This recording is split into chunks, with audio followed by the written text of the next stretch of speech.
Entonces, nosotros lo que vamos a hacer es lograr el máximo posible de reformas en las próximas semanas, en los próximos días, pero al mismo tiempo abrir la oportunidad para que en otro momento más oportuno se discutan los temas de fondo del cambio del régimen político. Y por eso estamos pensando en que hay una ley de reforma política para comprometer lo que en este momento no pueda salir o no deba salir porque va a salir mal, y entonces no lo echemos a perder a futuro. Entonces, ahora tiene que salir el tema de las leyes secundarias, de candidaturas independientes, de la consulta popular. Esto estamos obligados a sacar. Tiene que haber algo en términos de reforma electoral, y hay algunos asuntos muy enredados como el tema de CINE, o CINE, ¿no? Instituto Nacional de Elecciones, CINE, ¿no? O IFE, y ahí pues, tenemos que encontrar una fórmula que sea razonable para las partes, porque ya se volvió una bandera, pero al mismo tiempo es algo que no está bien aterrizado. Entonces, como eso no incluye, desde mi punto de vista, el tema de fondo, que es discutir si tenemos el mejor régimen posible para México o no, y yo creo que no lo tenemos, entonces no echemos a perder la oportunidad de una reforma política haciendo reformas apresuradas, muy limitadas, y que además no tienen en este momento un consenso suficiente para sacarlas adelante. Entonces nosotros vamos a estar en eso. Nosotros seguimos en la idea de que tiene que haber un cambio ordenado de régimen, y ese es un asunto mayor que se tiene que manejar con la debida prudencia. Héctor Larios. Sí, cuando se habla de reforma política, en realidad englobamos tres aspectos que son muy diferentes y que nos ha planteado muy bien aquí Manuel. El primero es una obligación legal que tenemos de meter en la legislación secundaria el tema de candidaturas independientes. Ese es un tema central, estamos fuera de plazos y necesitamos meter exactamente cómo aterriza su financiamiento, su incorporación en una contienda, su registro de un candidato independiente en cualquiera de los cargos. Segundo problema que tenemos que encontrar una manera de equilibrar el desarrollo democrático, el avance democrático que tenemos a nivel federal, con el rezago y el retroceso democrático que tenemos en los estados. En realidad, un planteamiento que está ahorita flotando y que resaltó después del proceso electoral de este año es el enorme, ya no digo rezago, retraso en las prácticas democráticas o antidemocráticas en los estados. Ahí el catálogo de cosas que no veíamos desde los 80, prácticamente en los estados que hubo elecciones. Como por ejemplo que el propio Consejo Electoral, que hace todo un proceso para circular a los ciudadanos y elegir a los funcionarios de casilla, un día antes de las elecciones saca una circular y cambia a los presidentes de casilla, yo los designo sin tomar en cuenta los que capacité. O como por ejemplo que el traslado de urnas, el Consejo Estatal Electoral de Tlaxcala autoriza un mecanismo para que recorrer una distancia de 10 kilómetros pueda hacerse 6 horas, y en esas 6 horas se cambian los paquetes. El propio tribunal ya lo reconoció y anuló la elección. Como por ejemplo que en un estado como Coahuila, si tú quieres ir a volantear una esquina, tienes que pedirle permiso al consejo, y el consejo te autoriza, pero él te pone la hora y la esquina, ¿verdad?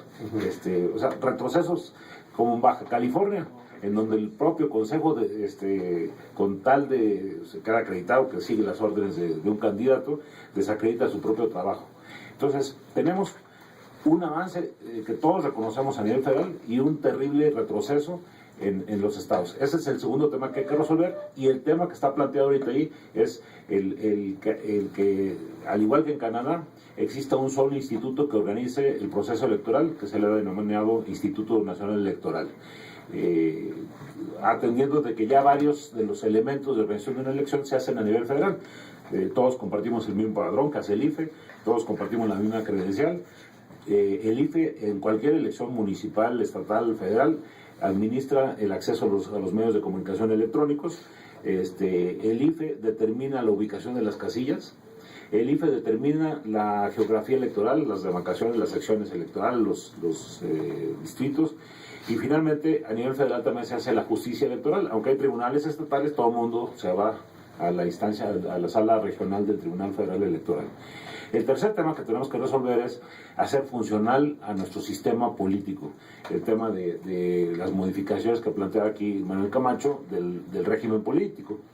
De los temas que ahorita están, y que me parece a mí que son centrales, es el tema de la reelección, particularmente de alcaldes.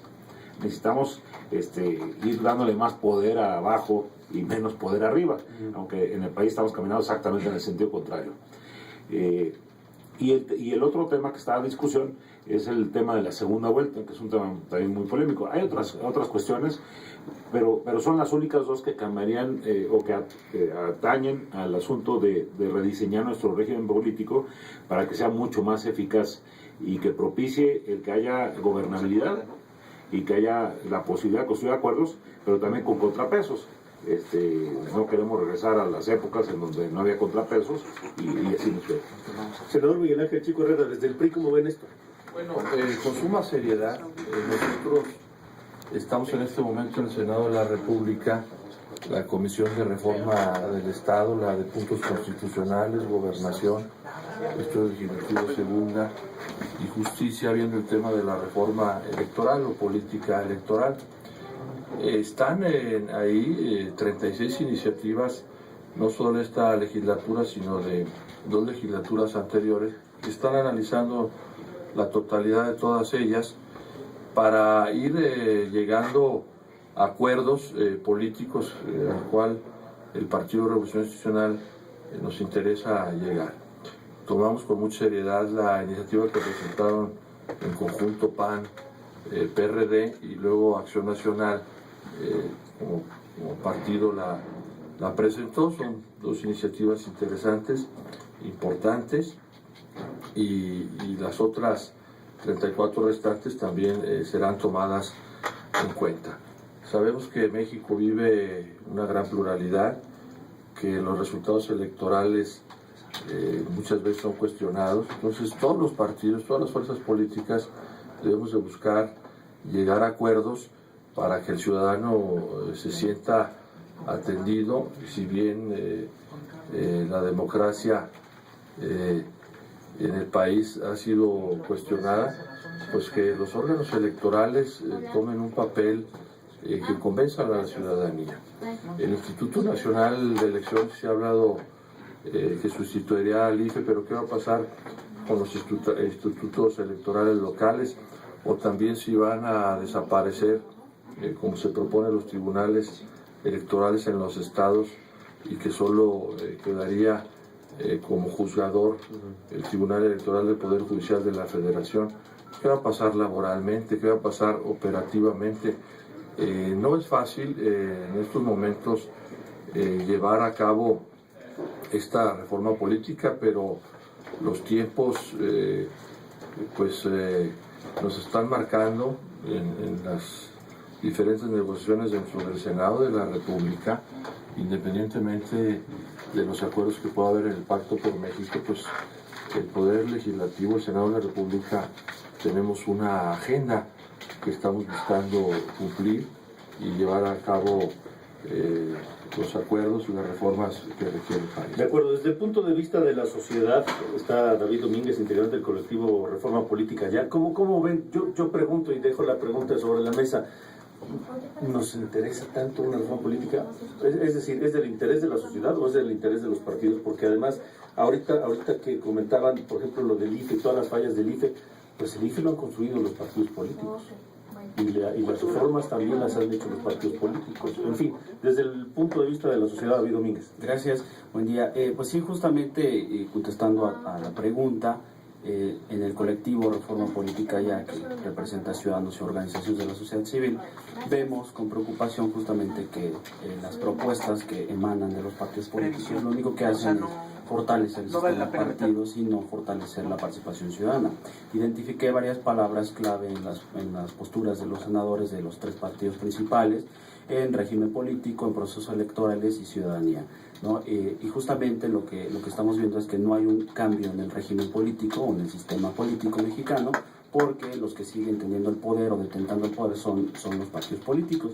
Entonces ya yo quisiera también enfatizar que ya hay una reforma constitucional que está aprobada, justamente también lo mencionaban los senadores Héctor y Manuel, que están pendientes. El 9 de agosto pasado venció el plazo para que el Congreso emitiera las leyes reglamentarias, por lo tanto el Congreso en su totalidad está en incumplimiento, junto con otra serie de reformas, ¿no?, que están por ahí pendientes.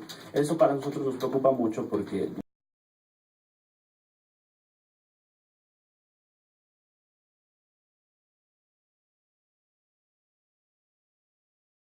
reglamentarios que están pendientes. Y sobre las propuestas de reforma política que ahorita plantean, que más bien son electorales, ¿no?, es una reforma electoral, pues estamos de acuerdo con varios puntos de ahí, ¿no? Sobre todo el más importante para nosotros, que es reelección. Lo veníamos pugnando desde 2011 en la reforma constitucional que se aprobó y que quedó fuera, lamentablemente.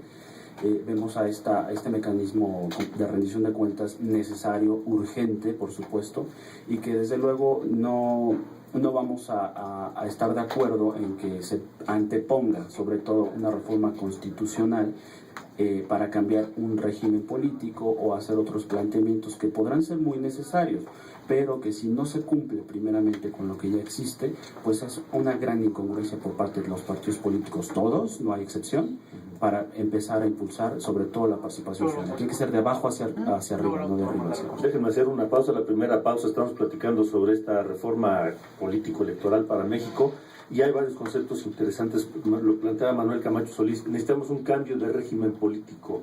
¿Hacia dónde? ¿Cuál? Y si están de acuerdo los demás. Déjenme hacer una pausa y seguimos. Yo les quiero preguntar, a ver, no he escuchado nada aquí del financiamiento de los partidos políticos, del dinero que le damos los ciudadanos a los partidos políticos. De eso no se ha hablado. Vamos a una pausa y regresamos.